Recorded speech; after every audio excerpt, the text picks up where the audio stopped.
আপনি কি কখনো ভেবেছেন কেন কিছু মানুষ ঘুমিয়েও টাকা আয় করে আর কিছু মানুষ সারাদিন কাজ করেও মাস শেষে টাকার টান অনুভব করে? কেন ধনী মানুষ আরো ধনী হয় আর মধ্যবিত্ত ও গরিব মানুষ দিন দিন ঋণের ফাঁদে আটকে যায়?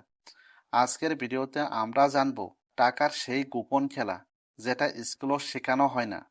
আর ভিডিওটির শেষে আমি বলবো এমন 5টি নিয়ম যা ফলো করলে ধীরে ধীরে আপনিও অর্থনৈতিকভাবে শক্তিশালী হতে পারেন। তাই ভিডিওটা শেষ পর্যন্ত দেখুন। টাকা আসলে কি? আমরা সবাই টাকার পিছনে দৌড়াই, কিন্তু কখনো কি ভেবেছেন টাকা আসলে কি? টাকা শুধু কাজ নয়, এটা হলো ভ্যালু বা মূল্য, আদান প্রদানের মাধ্যম।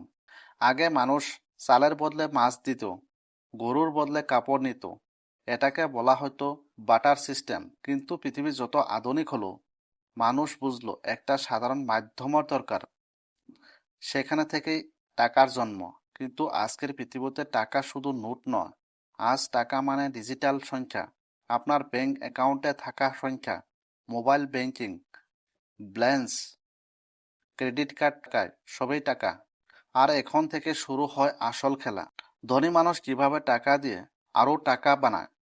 গরিব মানুষ কাজ করে টাকার জন্য, আর ধনী মানুষ টাকাকে কাজ করায়। এই একটা লাইন পুরো পৃথিবীর অর্থনীতি বদলে দেয়। ধরুন একজন মানুষ চাকরি করে মাসে 30,000 টাকা আয় করে, আরেকজন সেই 30,000 টাকা দিয়ে একটা ছোট ব্যবসা শুরু করে।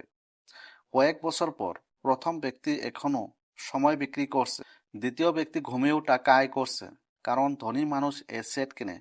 এসেট মানে এমন কিছু যেটা ভবিষ্যতে টাকা এনে দেয়, যেমন ব্যবসা, শেয়ার মার্কেটিং, জমি, ভাড়া বাড়ি, ডিজিটাল ব্যবসা, ইউটিউব চ্যানেল। আর গরিব মানুষ কি কেনে? লেবিলিটি, যেটা টাকা খরচ করায়, যেমন অপ্রয়োজনীয় ফোন, ইএমআইতে বাইক, দেখানোর জন্য খরচ, ব্র্যান্ডেড জিনিস। ধনী মানুষ প্রথমে টাকা বাড়ায়, তারপর লাইফ স্টাইল বাড়ায়। গরিব মানুষ প্রথমে লাইফ স্টাইল বাড়ায়, তারপর ঋণে ডুবে যায়। ব্যাংক ও ঋণের গোপন খেলা। আপনি কি জানেন ব্যাংক আপনার টাকা দিয়ে টাকা আয় করে? আপনি ব্যাংকে টাকা রাখেন, ব্যাংক সেই টাকা অন্যকে লোন দেয়, আর সেই লোনের সুদ থেকে তারা কোটি কোটি টাকা আয় করে। কিন্তু সমস্যা কোথায়? সমস্যা হলো গরিব মানুষ ঋণ নেয় খরচ করার জন্য, ধনী মানুষ ঋণ নেয় এসেট কেনার জন্য।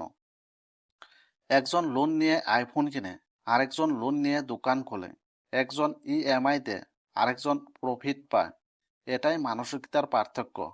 এটাই মানসিকতার পার্থক্য। কেন মধ্যবিত্ত মানুষ সবচেয়ে বেশি ফাঁদে পড়ে? মধ্যবিত্ত মানুষ সবচেয়ে বেশি দেখানোর চাপে থাকে। নতুন ফোন লাগবে, নতুন বাইক লাগবে, ব্র্যান্ডেড কাপড় লাগবে। কারণ সমাজ তাকে শেখা দেখতে ধনী কিন্তু সত্যকার ধনী মানুষ অনেক সময় সাধারণ জীবনযাপন করে। কারণ তারা জানে ধনী দেখানো আর ধনী হওয়া এক জিনিস নয়। অনেক মানুষ আছে বাইরে থেকে ধনী দেখায় কিন্তু ব্যাংক অ্যাকাউন্ট ফাঁকা। আবার অনেক কোটিপতি আছে যারা খুব সাধারণ জীবনযাপন করে। কারণ আসল ধন সম্পদ চোখে দেখা যায় না। আপনি যদি আজ 100 টাকা রেখে দেন, এক 10 বছর পর সেই 100 টাকার মূল্য কমে যাবে। এটাকে বলা হয় ইনফ্লেশন। অর্থাৎ সবকিছুর দাম বাড়ছে কিন্তু আপনার টাকার শক্তি কমছে। তাই শুধু টাকা জমিয়ে রাখলে হবে না, টাকাকে বাড়াতে হবে। এই কারণে ধনী মানুষ ইনভেস্টমেন্ট করে, কারণ তারা জানে ব্যাংকে টাকা ঘুমায়, ইনভেস্টমেন্টে টাকা কাজ করে। ধনী হওয়ার 5টি বাস্তব নিয়ম। ইনকামের চেয়ে কম খরচ করুন যতই আয় হোক। যদি খরচ বেশি হয় আপনি গরিবেই থাকবেন। 2 নম্বর হচ্ছে আগে নিজেকে টাকা দিন। স্যালারি পেলে আগে সেভিং ও ইনভেস্টমেন্ট করুন, বাকি টাকা খরচ করুন। 3 নম্বর হচ্ছে স্কিল শিখুন। আজকের পৃথিবীতে স্কিল মানেই টাকা, যেমন video editing, digital marketing, freelancing, AI tools, content creation. 4 নম্বর হচ্ছে অ্যাসেট তৈরি করুন। শুধু চাকরির উপর নির্ভর করবেন না, একটা সাইড ইনকাম তৈরি করুন। 5 নম্বর হচ্ছে ফাইন্যান্সিয়াল এডুকেশন। ফাইন্যান্সিয়াল এডুকেশন নিন। স্কুলে টাকা আয় শেখায় না, তাই বই পড়ুন, ফাইন্যান্স শিখুন, ইনভেস্টমেন্ট সম্পর্কে জানুন। মনে রাখবেন, গরিব মানুষ টাকার জন্য কাজ করে, ধনী মানুষ টাকাকে কাজ করায়। আজ আপনি যেখানে আছেন সেটা গুরুত্বপূর্ণ নয়। গুরুত্বপূর্ণ হলো আপনি আজ থেকে কি শেখা শুরু করছেন। ভিডিওটি ভালো লাগলে লাইক করুন, কমেন্ট করে জানান আপনি ভবিষ্যতে কোন ফাইন্যান্স টপিক নিয়ে ভিডিও চান। আর এমন বাস্তব ফাইন্যান্স ও মানি ভিডিও পেতে চ্যানেলটি সাবস্ক্রাইব করতে ভুলবেন না।